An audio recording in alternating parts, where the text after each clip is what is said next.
here ever feel scared to initiate a conversation? Wow. Can I have a show of hands who here has ever got into an awkward conversation? Wow, that's pretty much a lot. All right. Conversation is an adventure. Conversation gives you a whole new perspective. Conversation can make peace, can make war. Conversation can open a door.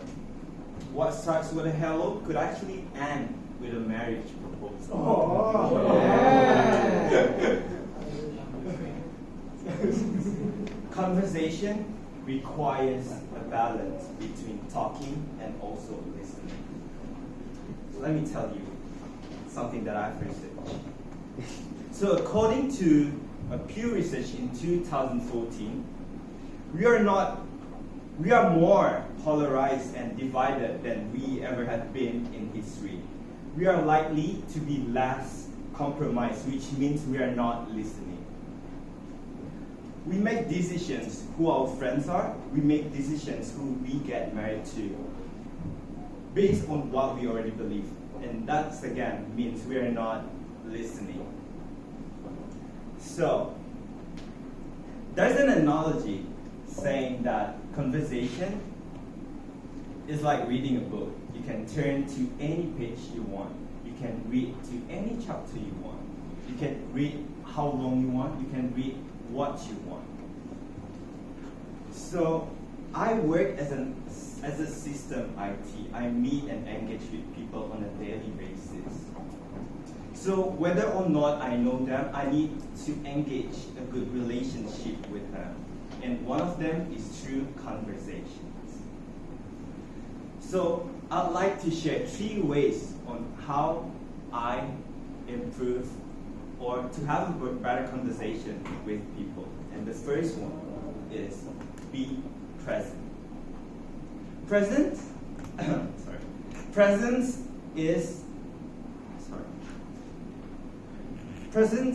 is a key to listening to other people. In order to listen to other people, you need to be present. In order to understand people, you need to be present. So according to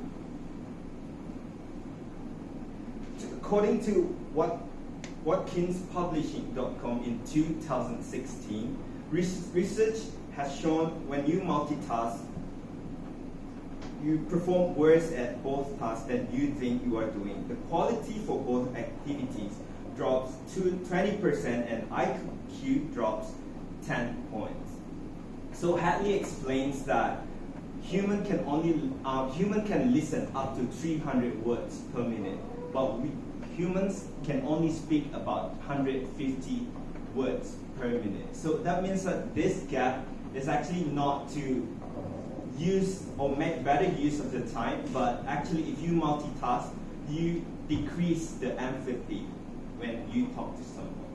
So I just want to bring an example. So have you ever been in a conversation where when you pour your heart out to someone and they are like this?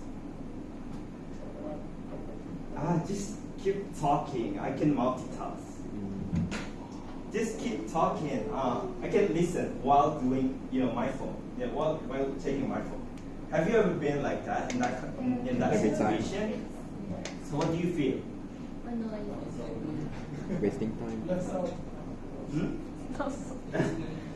Yeah. So basically, when someone is trying to communicate with you, at least be there or be present for them. Listen to them. That's the least that you can do for someone. Make an eye contact. You will never realize that the power of eye contact, a lot of magic things could happen. Trust me, if you look at someone right now, look in the eyes, and trust me, they will not look away. Right.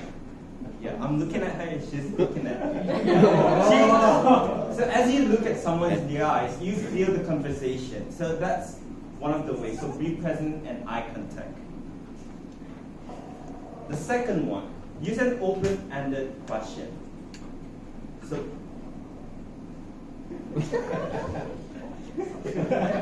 okay, another research that I've made. Dr. William Lane on drwilliamlane.medium.com, dated 2019, asking open-ended question encourages others' thoughts and feelings to flow. So when you ask someone, it is really important to ask an open-ended question instead of closed-ended question. So basically when you ask someone closed-ended question, it's like this. So how was your day? Was it good? Because when you ask someone like this, the answer is just going to be, no, it wasn't. Or yes, it was good. It's very limited. Instead of that, you use an open-ended question. For example, so how was your day? How was your feeling? What did you feel? In this, you are not limiting someone to whether to a yes or no. So you let them think, because everyone is individual. They have their own way to answer that question. So don't limit, just let it open. And the third one, find a common ground. Find something in common. So according to an article, NBCnews.com, dated 2017, common ground provides a pathway of communication which leads to a trust. At meetings, gatherings, try talking about food, drink, or going for a walk, or what you love doing, or whether like the place you want to go for a run. Because when you go out to meet someone new, it is really important that you want to find something in common. Because in this way, you can actually have their sides. And because when you found something in common, you can only grow outward from there. Like for example, you have one point in common, grow outward from there. Trust me, it will only go easier from there. Like, let me give you an example. Hey, now Bill, we are living on the same earth. We have a lot in common, right? Yeah. So from there, you can actually, like for example, like for real, now Bill, you like to watch Marvel, don't you? Yes. Yeah. And then from there you go on and, which part of movies, like Marvel movies, did you love the most? So it's a lot. And then from there you can discuss a lot more. See, from the movies alone that you can actually discuss a lot. Because that one topic you found in common, you can actually break the ice with him even more. So you get closer to him. And then he will remember you as someone who loves Marvel. So see, you get the connection over there. And as a conclusion, ladies and gentlemen, remember these three things. Being present, using an open-ended questions, and also finding a common ground are the keys to having a good conversation, to have a better conversation with people. We may be told as a kid that not to talk to strangers, or you may feel scared to initiate a conversation with people. But let me tell you one thing. Having a conversation with people is like reading a book. You can turn to any page that you want. You can read whatever you want. You can flip to any chapter that you want. But trust me, every person is a good book.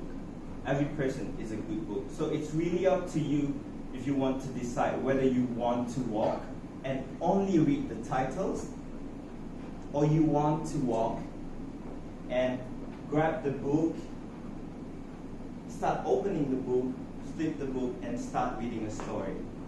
That's for you to decide. With that, back to you.